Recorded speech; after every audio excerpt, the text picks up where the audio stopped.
Here's Lower the Veil. Human.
FirstDeathStudentRadio.com, 90.5 WBJB. We are live. Live. Wait a minute. Local. It's all good. It's okay. We had it planned out, but, tattoo. Listen, I've had a couple. Anyway, all right. We're outside of Dingbat. We are with Lamb Fight. Hey. Hello. Say who you are, what you do. Joel, the guitar. Sean, guitar. Andy, guitar. Wait, no. Sorry. Wait a minute. Drums and vocals. There we go. All right. Sometimes Drums, guitar. I don't know. Yeah. That seems hard. Yeah, that's something you don't see a lot. Very hard, yeah. The drummer. Are you doing that like on purpose, or are you filling in? Do you always? I've been filling in since 2005. Doing that. It kind of came about. We had a sort of band before this, and then when that ended, the dudes liked the way I drummed, liked the way I sang, so it just it You're happened. just gonna do it all. Yeah. It's all yours now. Yeah. You know, you guys make it big. That's going to be your iconic thing. Yeah. See that often. Sweaty Phil Collins guy in the back. All right, now let's start off with some basic questions. Clam Fight is obviously a very interesting name. With a very interesting picture. I'm assuming there's a very interesting story to go behind it. What kind of radio is this? Like, what can be said and what Everything. can't be said? You can say whatever. All right. Everything. Do it. We were like youths. I mean, this band got named like over like a decade ago, basically, I guess. And we were kids, and it was like after practice, and we were watching a movie film. Yeah, Skinamax. Joel pointed out that a certain act resembled a clam fight, and then we're like, oh hey, that should be the band name. That's awesome. Now we're in our like mid-30s, and our moms like still won't say our band name. So real Called the successful. clams. Called Yeah. the clams. Yeah. It's You keep saying clam diggers. Yeah, well, it was just, you know. All right, so that brings me to the next question. How'd you guys all hook up? We've Andy and Lewis, who isn't here. Yeah, they've been playing since they were about 14 in junior high. They grew up together. And I met Joel in guitar class at school when I was about 16 or 17. Wow. I think, how did you start playing with Joel? Joel, Lewis brought Joel in For guitar class Yeah, again. the one guy who's hiding in the bar is apparently. Oh, he's here. He's just He is. talking to girls. Talking to a girl. Oh, he's cute. We don't want to interrupt that. Continue. He's getting panties. Yes. He is. Trying. He's working on it. So what I'm getting, Focus. I'm getting out of this is you guys have all been We pretty much. grew up together. I mean, we had another band before this when we were like kids, basically, that had like two other guys in it, and we're still tight with them too. I mean, it's just always. They lost interest. This line Got- just works out better.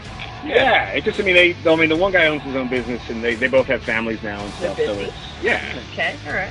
We have a straight brotherhood here. yeah, for sure. Is this all that you guys do, or do you each have your own thing during the Yeah, day? like side projects. We make no money off of Clam. Yeah. It's like any proper band in the year 2014, it is a giant money pit. So, All right. we all have jobs. We make no money off of this neither. Yeah, great. We'll try to help each This other is out. fun. And Andy here is an archaeologist. Really? Yeah. That is That's a awesome. really cool job.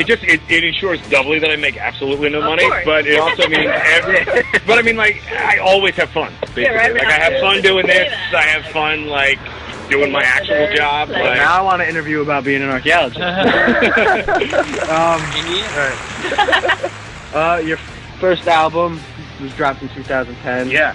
I'm a little confused. Is it really called Volume 1? Yeah, it's really called Volume 1. Oh, okay. For lack of a better term, that we couldn't agree on something that sounded good, so we just said, fuck it. I mean, Led Zeppelin's first three albums was 1, 2, and 3. so- Exactly. We're in good company.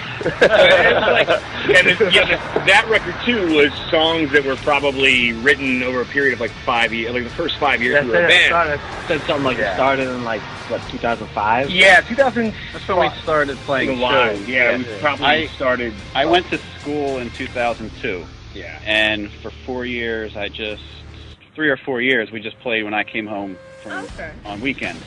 So when I came home for good, that was 05, and we started. Yeah, when it all came together. Alright, so that brings me to my next question. What is Fuck Bulldozers about?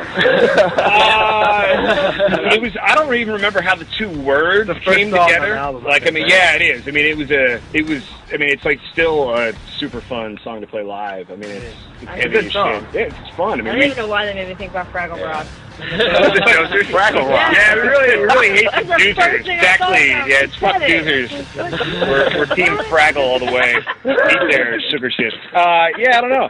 It was a super heavy riff, and somehow like the words "fuck" and "bulldozers" like made sense.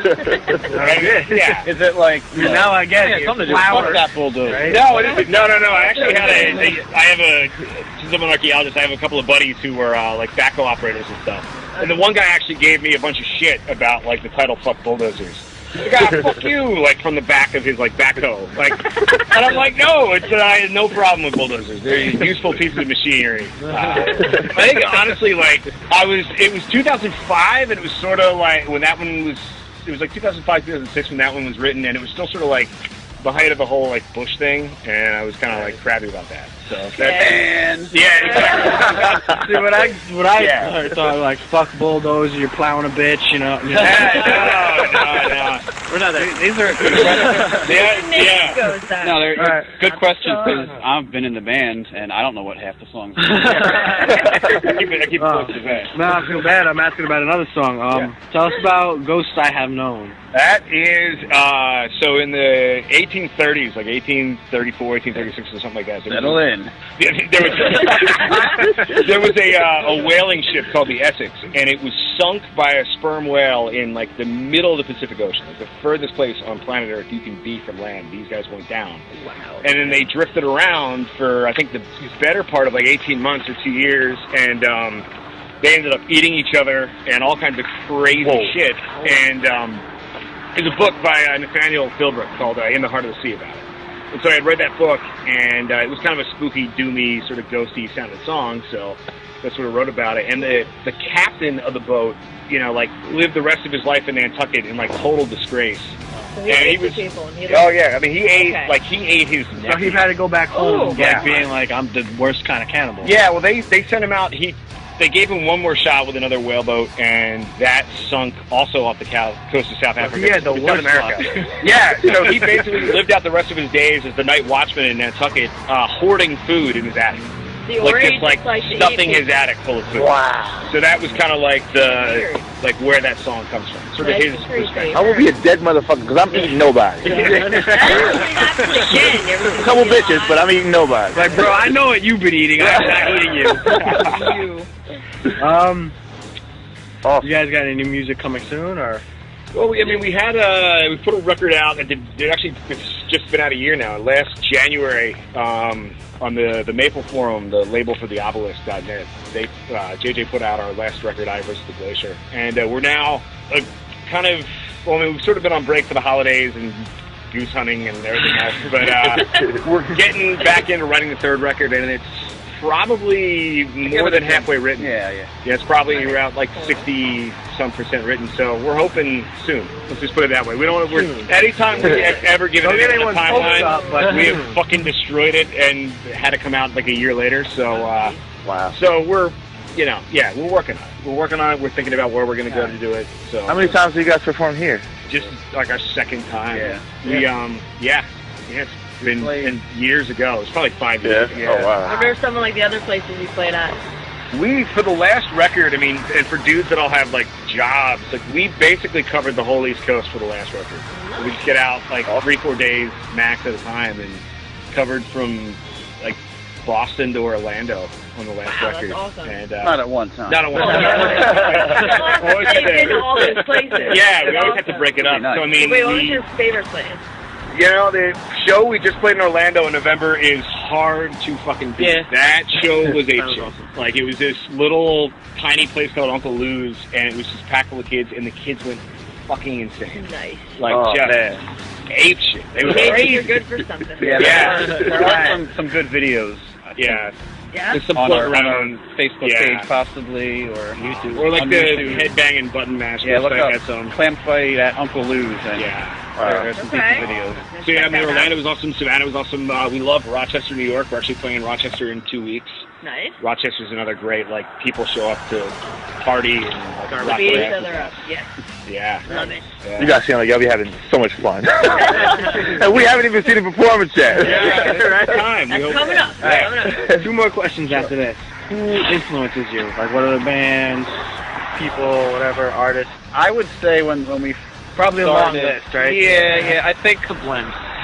Right. I think some major influences from childhood are like Pantera, Sepultura. Then we started to get into Down and some sludgy stuff, Crowbar. Personally, that's what the heaviest.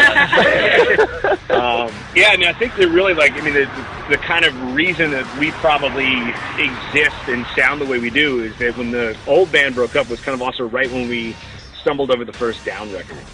And even though we sort of don't sound like that anymore, that was definitely like the sort of DNA. 'Cause, I mean, even when we were kids playing like fire hall shows with our sort of kind of crappy hardcore metal band that we had, we were still at the practice space, like staying up late at night, butchering Led Zeppelin songs, right? Like just like shitting all over Led Zeppelin by accident. I mean, we love them, but yeah, I mean, and that I think is a huge part of, you know, like why we ended up going the route we did, because even when we were writing like 2-minute breakdown filled songs, we still worshiped like Led Zeppelin. Joel brings a lot of more punky stuff. Like he was way into, when we first started playing, we played Pennywise covers and Deftones. You know, I still like the Deftones, but No Effect, all that. Yeah, all the punk stuff, and he always into Floyd, so yeah, kind of blended everything together. You still do any of that randomly, or just no? You not cut really. it all out? We're a lot of different types of music in this band. We've been toying around with covering an unnamed Pink Floyd song. We have to see if Unnamed, okay. that'll come to be. We'll name it if it's We're also, we're bad at deadlines and we're bad at covers. Yeah. Those are two things that like kind of never happen with us. We never meet deadlines, and we're really bad at getting a cover actually ready. And We fit the stoner bill. Nice. That brings me to my, can I bum a cigarette off somebody? I mean, he's allegedly quitting. Oh, that's okay, me too. You quit so many times, you had to quit I quick. quit, yeah. Alright, that was Clan Fight, ladies and gentlemen. I am C Squared. Tattoo. And DJ A1. And Clan Fight. Woo! Thank you. Alright, You don't get to do it yet. Don't get excited. okay, we gotta take a picture. RetailStudentRadio.com, 90.5 WBJB.